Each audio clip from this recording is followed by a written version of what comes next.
Bismillahirrahmanirrahim. Assalamualaikum warahmatullahi wabarakatuh.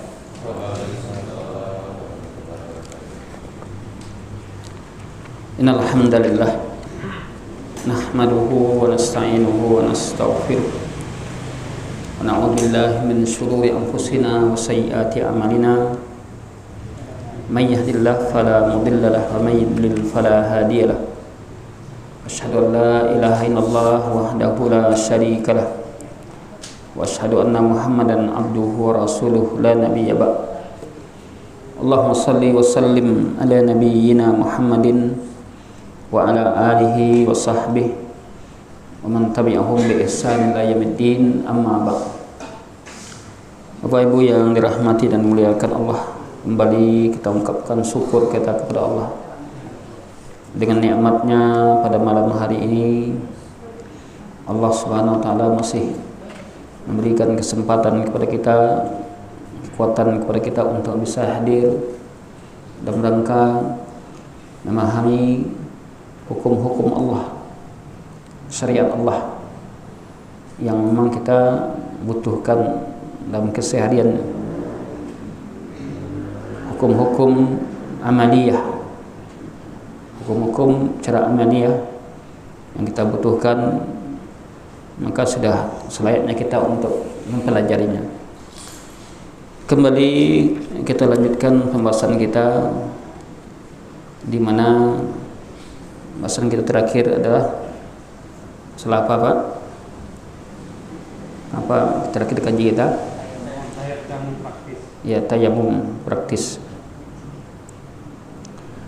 Telah kita jelaskan dalam tayamum ini, yang pertama dalil disyariatkannya, apa dasar dalil disyariatkan tayamum, firman Allah Subhanahu wa taala dalam surat Al-Maidah, surat An-Nisa ayat 43. Kalau Al-Maidah itu tentang berwudu, di mana Allah berfirman, wa in kuntum marda aw ala safarin, jika kamu sakit atau kamu dalam perjalanan, atau datang salah seorang kalian datang di antara kalian dari ghaid, dari WC, buang hajat, aula mastumun nisa, atau mereka menggauli istrinya, falam tajidu ma'an, lalu mereka tidak mendapatkan air, maka fatayammamu sa'idan thayyiba, hendaklah dia bertayamum dengan debu yang thayyiba, yang suci.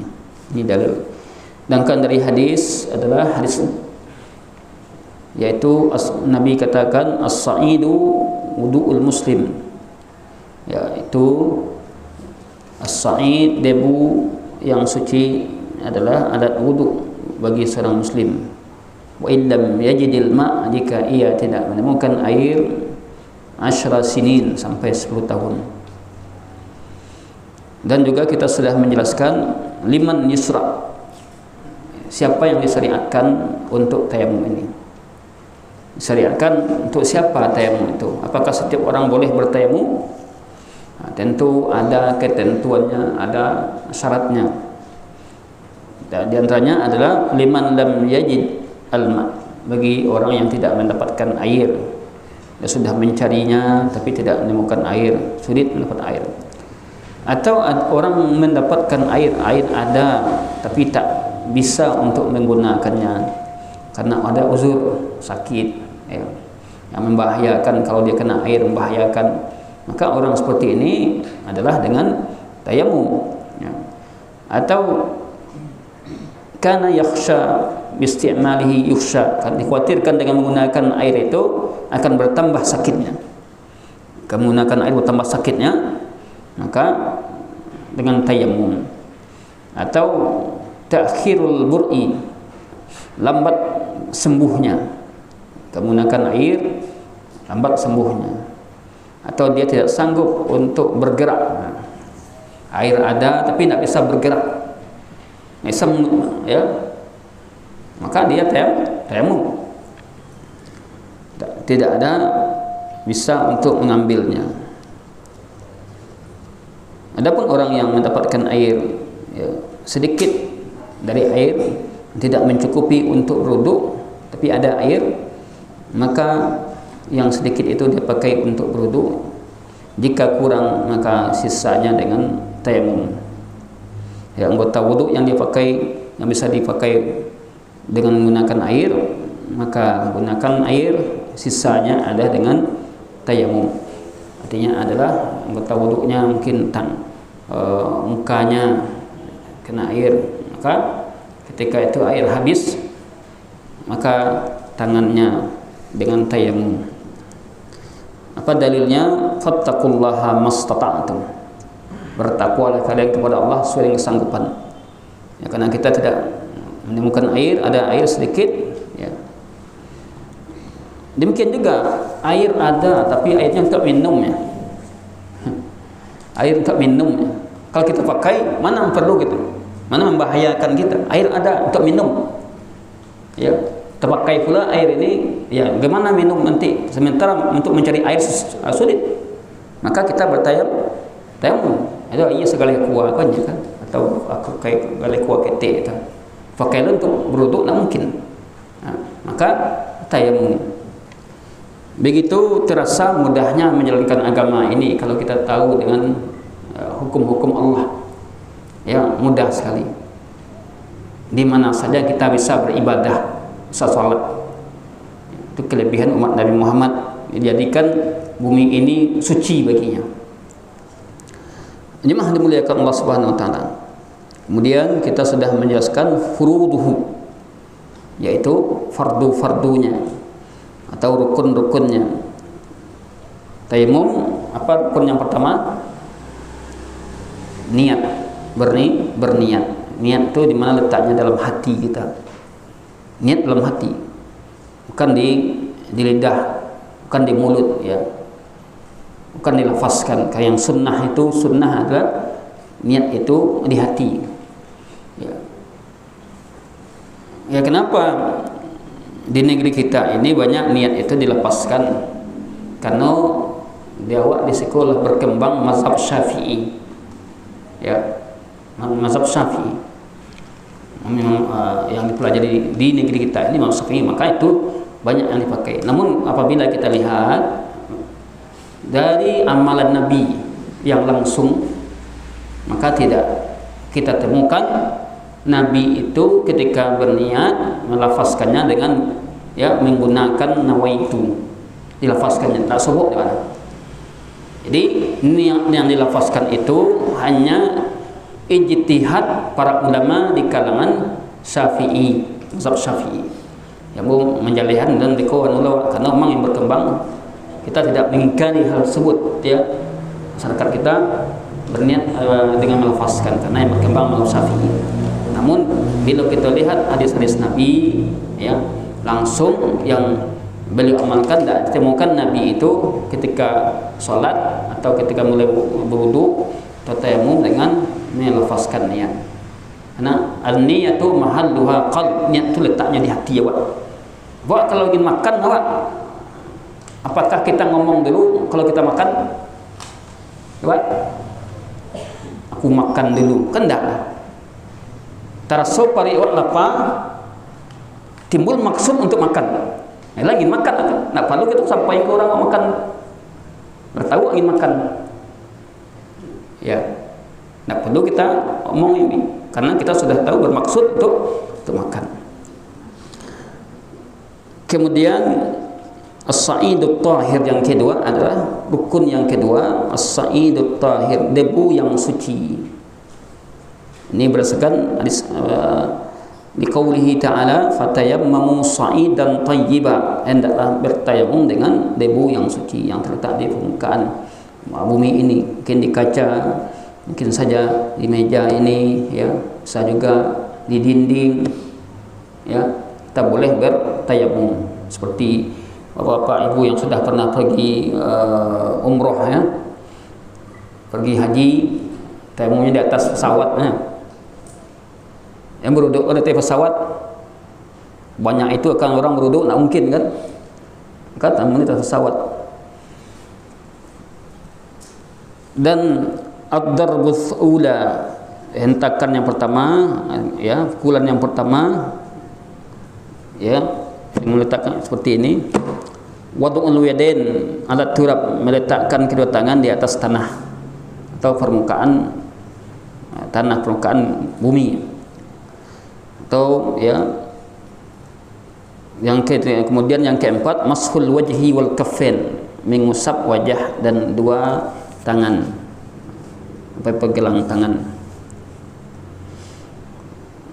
Apa dalilnya? Famsahu biwujuhikum wa aydikum, usaplah wajah kamu dan tangan kamu. Jadi hanya dua anggota yang dilakukan, yang rukunnya tadi, mengusap wajah dan tangan. Tidak ada kaki tu. Dan kau tayamum kaki, ya tayamumkan pula tidak ada. Hanya wajah dan tangan kita. Nah, kemudian sunnah-sunnahnya, apa sunnahnya? Yang pertama, at-tasmiyah, mengucapkan bismillah, ya bismillah. Karena bismillah itu disyariatkan untuk setiap amal, ya. Kemudian ad-darbatut tsaniyah, hentakan pukulan yang kedua. Jadi yang pertama itu adalah fardu, kalau yang kedua itu ada sunnah, kalau yang kedua kalinya. Kemudian ya, al-ula fardun, yang pertama itu fardu, yang kedua adalah sunnah. Maz'uz zira'in, ya musab siku bersamaan dengan kafain, ma'al kafain. Jadi kalau yang fardu itu hanya sampai pegelang tangan kita. Tapi kalau ini ke sunnah, maka sampai ke siku kita. Itu sunnah. Kalau ada sunnah, ya baiklah kita tambah sunnah. Kalau kita beramal ini hanya yang wajib aja kan belum banyak keuntungan kita. Ya. Kalau kita beramal mengandalkan yang wajib, alun cukup bisa masuk surga deh. Kalau yang wajib-wajib saja. Surga itu mahal harganya. Hanya setiap amal-amal yang fardu ada sunnahnya. Nah, Nabi di dalam melaksanakan amal menggabung antara yang fardu dengan sunnah. Tidak ada wilah-filah. Sunnah tidak berkerajuan. Hanya saja kapan istilah itu muncul, dulu saya sampaikan, untuk mendudukkan hukumnya, muncul istilah yang fardu dan sunnah. Jadi kalau tertinggal, apakah kalau yang sunnah tertinggal itu apa tidak sah? Sah. Itu bedanya. Istilah itu, istilah fardu dan sunnah itu muncul untuk mendudukkan derajatnya, tingkatannya dalam hukum. Itu ada fardu, ada sunnah.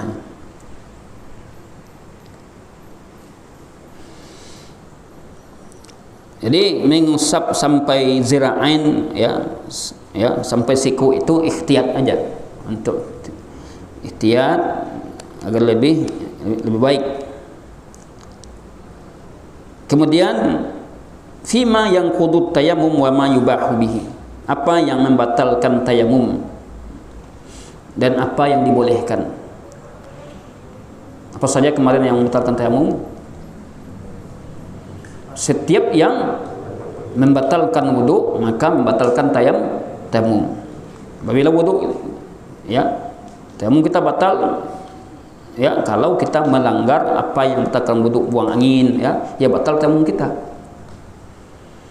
Yang kedua, wujudul ma' liman adimahu qabla an yadkhula minas shalah atau asna'iha, adanya air, ya adanya air, ketemu air sedangkan dia belum melaksanakan salat, ya temu air, maka batal tayamumnya. Tapi ketika dia sudah salat, setelah salat temu air, apakah perlu dia mengulangi? Tidak. Dia sudah dapat keringanan ketika itu, tidak perlu lagi dia mengulangi.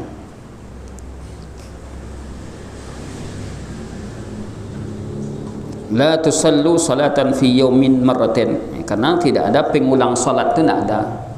Salat itu tidak ada diulang, kecuali kalau batal salat kita harus diulang, ya, atau tertinggal rukunnya setelah berapa kali jeda kita salat, ya lalu setelah selesai salat ada yang tinggal rukunnya karena dia, tapi jaraknya lah selesai pulau kita membaca zikir, ingat kita tadi yang tidak ada rukuk tadi dah. Atau tadi i'tidal tak ada. Ya, teringat, dia dipastikan itu, maka terpaksa harus ulang salatnya. Karena jedanya lah jauh. Ketika dia baru salam, ada yang tinggal, nah boleh dia tambah 1 rakaat lagi. Kalau sudah selesai dia berzikir, baru teringat ada yang tinggal dari rukun-rukun salat tadi, maka terpaksa dia ulang di awal dia. Karena sudah jauh terpisahnya tadi. Ada di antara rukun salat itu kan berturut-turut kan. Jemaah dimuliakan Allah Subhanahu wa taala. Jadi adanya air. 2 berarti yang membatalkan tayammum, apa yang membatalkan wudu, kemudian ketemu air, adanya air. Kalau sekiranya dengan ketentuan sebelum melaksanakan salat ketemu air. Kemudian ma yubahu litayammum, apa yang dibolehkan bagi orang yang tayammum. Yubahu bitayammum kullu ma kana mamnu'an qablahu, dibolehkan bagi yang bertayammum setiap apa yang dilarang sebelumnya, ya, min salatin, dari salat atau tawaf, ya, atau mashu mushaf, ya, boleh bagi orang tayammum, ya, menyentuh mushaf, qiraatul Quran, baca Quran, atau berdiam di masjid. Berikutnya adalah setelah kita jelaskan juga kaifiyatu at-tayammum, kaifiyat tayammum lagi kita ulang, ya, sambil jalan kita ulangi. Pertama adalah membaca bismillah, ya, berniat dalam hati, ya, dengan melakukan tayammum, bismillah. Kemudian yadribu bikaffain wajhil ardh min turab, ya, kemudian dia mungkin di atas meja ini dia memukul dengan 2 tangannya, ya, atau juga mungkin dinding juga boleh, ya. Jadi 2 belah tangannya tadi, ya,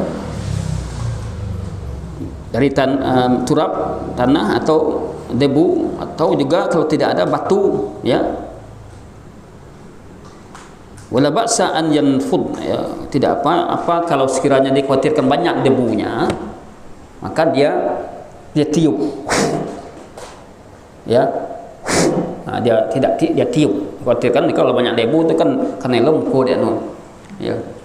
Kalau banyak debunya, itu hitam lemko dia, ya, maka dia meniupnya. Tidak apa kata Syekh di sini, ya, dengan tiupan yang ringan, ya. Kemudian dia mengusap wajahnya, yang dikatakan wajah sekeliling ini, ya, itu wajah, usap wajahnya hanya 1 kali, ya, 1 kali. Kemudian yadribu insya'a, boleh dia yang keduanya 2 kali, ini yang sunnahnya jika dia ingin menambahnya. Tadi kan kita katakan untuk yang pukul yang kedua, ya, itu adalah tambahan. Kemudian dia mengusap kaffain, ya, ya. Kalau tadi ingin, ya, kita dengan sunnahnya setelah selesai ini langsung,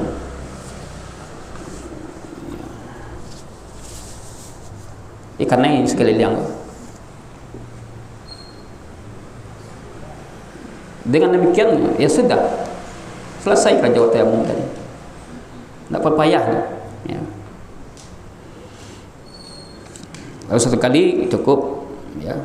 Jadi dia ingin 2 kali, maka ini sunnahnya. Kemudian di sini sahibul kitab menimbulkan pertanyaan, hal yusalli, apakah seseorang itu salat dengan menggunakan tayammum, ya. Satu tayammum itu digunakan untuk sekian salat, ya, tayammum di waktu zuhur. Apakah di waktu asar tayammum yang tadi itu boleh dipakai lihat ke bawah, kan, itu maksudnya. Bahkan dia sudah tayammum pada waktu salat zuhur, kemudian waktu salat asar, apakah dia mengulang tayammum atau cukup dengan tayammum yang dia lakukan pada waktu zuhur tadi ketika wuduknya tidak batal. Maka dalam hal ini terjadi khilaf para ulama, ya, karena tidak ada dalil yang sharih yang menjelaskan harus tayamum atau tidaknya, ya. Akan tetapi untuk berhati-hati kita, maka lebih baik tayamum, berhati-hati kita. Mantu kadang angin kok kalau awan tahu tu kan, kalau angin sama dengan beruduk, ya, dari zuhur ke asar. Sahkah kalau kita tak beruduk lagi pada waktu asar? Sah. Syaratnya apa? Jangan batal wuduk. Tapi kadang-kadang Bapak Ibu sekalian, namanya kita kadang-kadang lupa kan, di asiknya kita bermain, bercerita, kita lupa kita buang angin. Apalagi kalau buang angin tu nak berbunyi tu, itu beda ni. Yang nak bunyi, kentut itu terbagi dua. Nanti kita akan pelajari kentut yang berbunyi, yang bersuara, dan kentut yang tidak bersuara. Dan itu namanya beda dengan bahasa Arab, fusak dan durat, ya. Durat itu kentut yang tidak ada bunyi. Maka untuk meyakinkan kita apakah batal wuduk kita dengan mendengar dengan dua ketentuan, salah satu dari dua ketentuan, mendengar suara atau mencium bau. Yakinkan selawat sedang salat batal wuduk moto enda. Yakinkan dengan dua hal, salah satu dari dua hal tadi.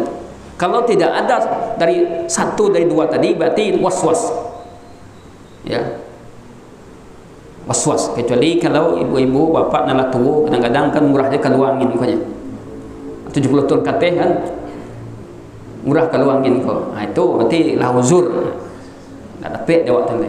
Kalau tapi kalau pasti, kalau jaleh terang benar terang aja, maka kita ulang wuduk lagi. Ulang wuduk. Kalau kita sedang salat, ya batalkan salat kita. Tapi kalau tidak, kalau hanya rasu-rasunya, rasu-rasu, dan karena di antara jin atau setan ada kerjanya menghembus-hembus dubur manusia. Itu kerjanya membuih dubur. Jadi seolah-olah kita ini rasa buang angin tadi.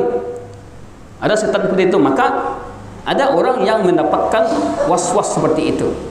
Dia sontak buang, sontanya berdua, sontak berdua, bakal berdua lah keluar tadi balik, ya. Berarti ini ada was-was atau dia kena gangguan jin tadi yang menghembus-hembus di dubur seorang. Ada jin yang kerjanya menghembus-hembus dubur. Bapak Ibu yang dimuliakan Allah Subhanahu Wa Taala. Jadi pertanyaan tadi adalah bahwasanya untuk lebih baik, lebih berhati-hati, maka setiap kali salat kita bertayamum kalau tidak ketemu air. Kalau kita dalam keadaan berhadas, hadas besar, maka wudhu itu hanya pengganti sementara. Ya, kalau kita berhadas besar, dan contohnya junub, ya, kita tidak bisa ketemu air, maka kita junub, kita bertayamum. Nah, besoknya ketemu air, maka wajib mandi. Tidak bisa tayamum lagi, karena sudah batal tayamum kita, wajib mandi baru boleh salat.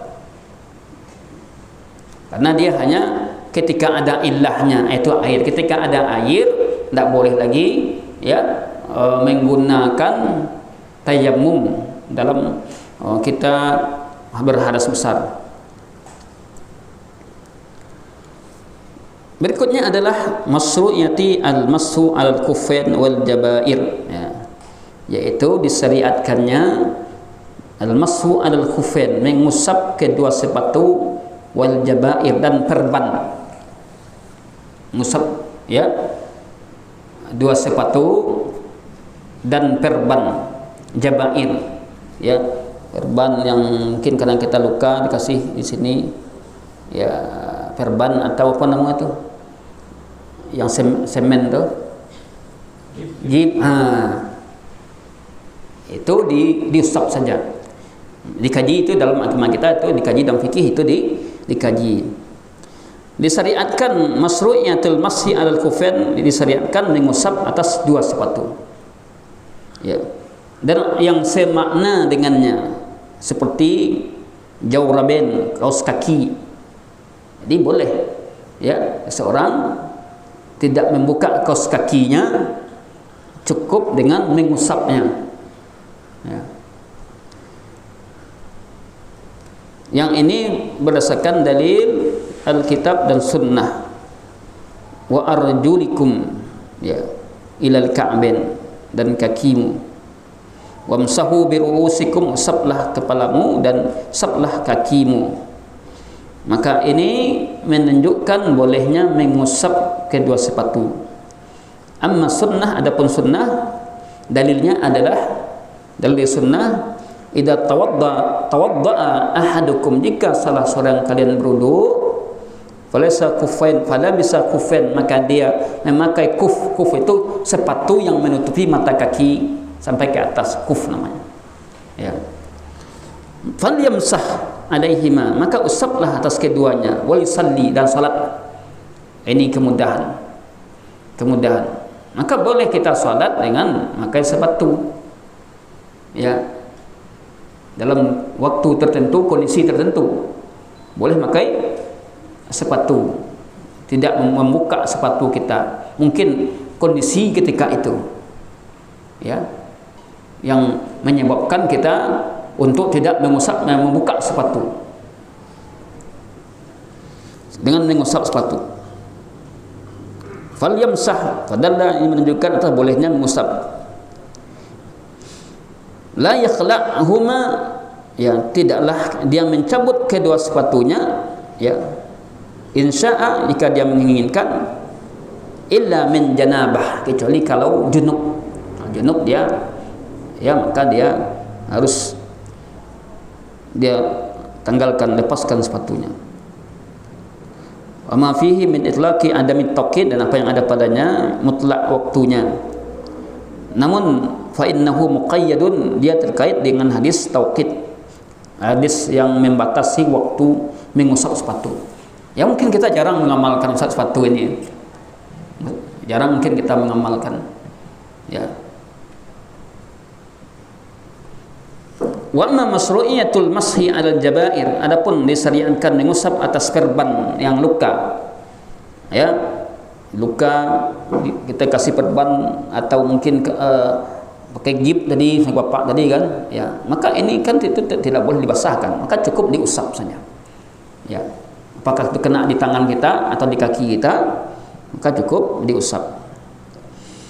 Fa innaha thabitatun, ini dalilnya sudah ditetapkan pada orang yang sujja ra'sahu, pernah terluka kepalanya pada masa Nabi, orang sahabat yang terluka kepalanya. Tentu kalau terluka kepalanya tidak bisa kena air. Fa ghasala ra'sahu, ya. Lalu ada fatwa sahabat yang keliru ketika itu. Dia basuh kepalanya, dia mandi, dia basuh kepalanya. Famata, lalu dia mati. Seharusnya dia usap, ya, atau tayamum. Jadi kalau sekiranya kepala yang terluka, kalau diusap tidak bisa, maka dengan tayamum, karena membahayakan jika kena air kan. Kalau diusap itu kadang-kadang kan kena juga. Maka dalam ini dengan tayamum. Pernah terjadi masa Nabi SAW, seorang sahabat yang terluka, lalu dia minta fatwa kepada seorang sahabat yang dianggap sahabat itu adalah tahu. Lalu ketika itu sahabat itu mengatakan, ya, tidak ada ruksah bagimu, ya, dia dalam keadaan junub ini, terluka, tidak ada ruksah baginya. Akhirnya dia mandi. Setelah mandi itu sakitnya bukan main, sampai dia wafat, meninggal. Sampailah berita ini ke telinga Rasulullah SAW. Ketika itu Nabi memanggilnya, kamu telah membunuhnya, qatalaka, ya, kamu telah membunuhnya. Kenapa kamu tidak bertanya dulu? Kalau tidak tahu, kenapa kalau tidak tahu kamu tidak bertanya? Nah, itu gawat, ya. Sampai merah wajah Nabi ketika itu. Pasalahnya dia bertanya dulu. Jadi salah fatwa bisa menyebabkan kematian. Gawat. Tidak mudah-mudah fatwa itu. Salah fatwa bisa menyebabkan orang bercerai juga. Maka berhati-hati minta fatwa. Kalau enggak orang yang bidangnya enggak ahli, salah kita. Bertanyalah kita kepada yang ahli. Fas'alu ahla dzikri in kuntum la ta'lamun. Tanya kepada yang ahli, kamu tidak mengetahui. Urusan agama serahkan kepada orang yang paham dengan din, dengan agama, yang punya latar belakang itu, mereka mempelajarinya, mereka berguru, ya. Karena sekarang ini kan kadang-kadang orang bicara agama, ya, orang yang tidak bidangnya cara juga agama, bicara pula tentang hukum-hukum, kan fatal lagi. Islam itu mengajarkan kita profesional, bertanya kepada yang ahli jika kamu tidak mengetahui apa saja, baik untuk urusan dunia, urusan agama, tanya kita kepada yang ahlinya. Kalau tidak, kacau nanti. Demikian juga serahkan urusan kepada yang ahlinya. Di negara itu orang tidak sekolah, tidak tamat SD, saja jadi pemimpin. Ya, orang bodoh bisa jadi pemimpin negara yang saja diangkat orang. Tapi Islam kan tidak. Islam itu menyerahkan urusan kepada yang ahlinya, orang yang bidangnya. Tak perlu kini jadi menteri, nak sekolah mana awak saja jadi menteri. Kalau dia kek orang, kalau ada orang mengkek, ada orang mencalon tak kek ya, pemimpin. Tapi kalau Islam tidak, orang yang akan diangkat itu orang yang memang berkompeten di bidangnya. Maka hancur negeri kita ini jika dipimpin oleh orang-orang yang bukan ahlinya, bukan bidangnya. Wa na'udzubillahi min dzalik. Jemaah dimuliakan Allah Subhanahu wa taala. Kemudian syurutul mashi, syarat mengusap. Yustaratu fil mashi ala kufain wa fi ma'nahuma. Disyaratkan mengusap dua sepatu dan apa yang semakna, seperti kaos kaki kan, yang semakna dengan sepatu itu, kuf itu seperti pokoknya yang menutupi kaki, ya, kaos kaki. An yalbasahuma ala taharah, hendaklah dia memakainya ala taharah, dalam keadaan suci. Memakai itu sepatu itu dalam keadaan suci. Kalau dia dalam keadaan tidak suci, maka ya tidak sah. Ini meliputi laki-laki dan wanita.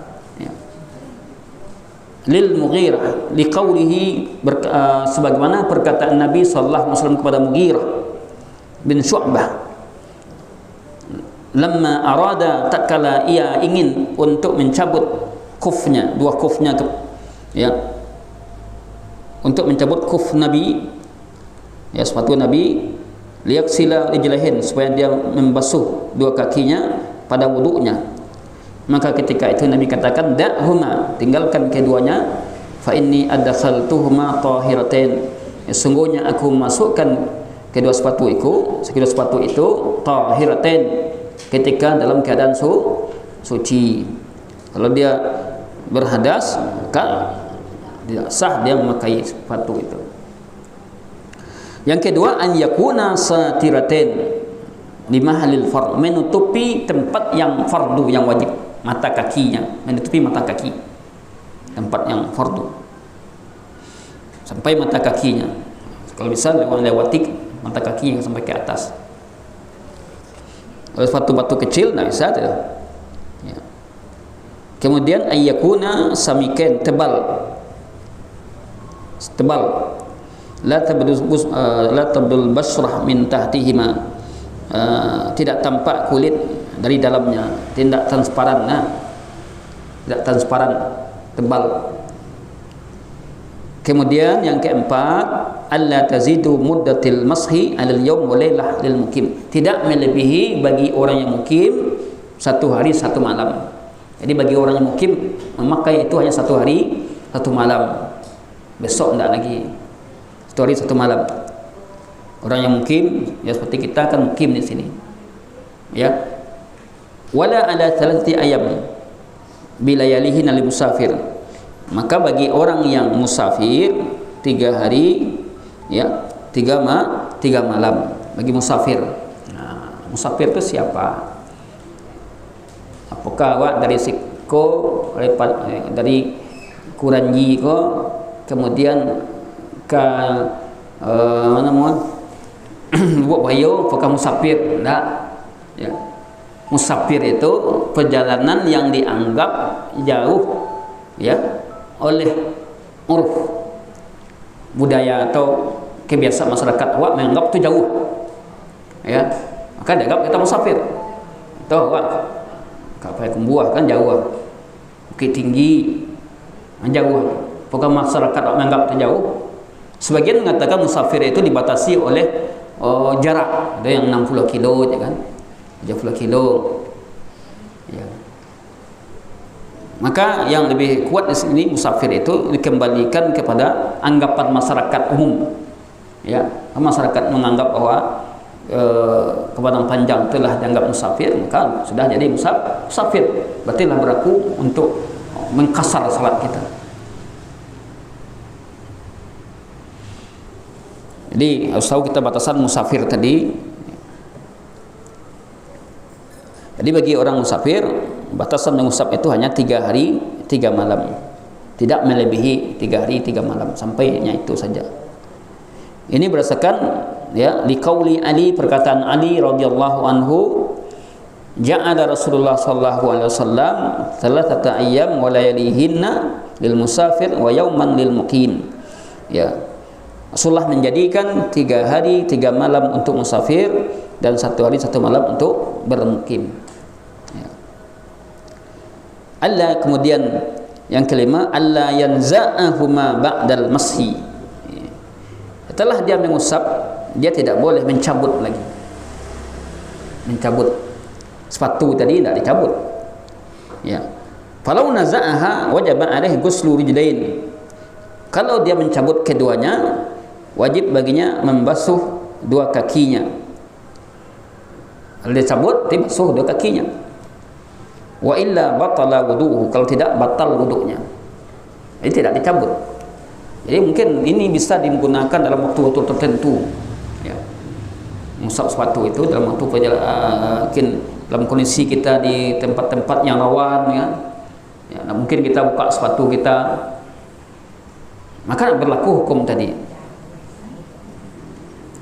Demikian juga yang seumpama dengan itu, seperti kaos kaki juga, ya, juga menduduki hukum mengusap sepatu. Kalau sekiranya dengan kaos kaki, kita punya sepatu, kemudian kita tidak bisa buka kaos kaki. Kemudian wa ammal masu 'alal jababirah fala yushtarat lahu taqaddumu taharah. Adapun mengusap, ya, dengan perban, mengusap perban, maka tidak disyaratkan harus suci dulu. Kalau perban tidak disyaratkan, ya. Kita terluka untuk mengusapnya, mungkin terluka bagian tangan kita yang seharusnya kita basuh, mungkin kita usap saja. Kita usap saja perban tadi, maka tidak didahului, tidak disyaratkan, yaitu didahului dalam keadaan suci seorang, tidak. Wala tauqid bi zamanin muhaddad. Nah, tidak ada batas waktunya bagi, ya, orang yang menggunakan perban dalam mengusap perbannya, tidak ada batas waktunya, tergantung nanti sampai sembuhnya. Ya, seorang yang kondisinya tangannya digigit umpamanya, kan, tidak mungkin disamakan dengan orang yang sehat. Ya, itu tidak dapat waktunya bagi orang yang bagi orang yang tangannya sakit tadi diperban atau digigit, tidak dapat waktunya, tidak didahului oleh taharah, tidak mesti disyaratkan taharah suci, tidak dapat waktunya. Wa inna ma yustaratu lahu an takuna ghaira zaidah. Namun disyaratkan baginya tidak melebihi dia mengusap tadi batasan luka, batasan yang luka, hanya itu yang diusapnya. Yang luka tadi, kemudian yang kena perban, di luar itu dia tidak, maka dia tidak usap, tentu dia basuh. Ini keringanan yang diberikan dalam agama kita.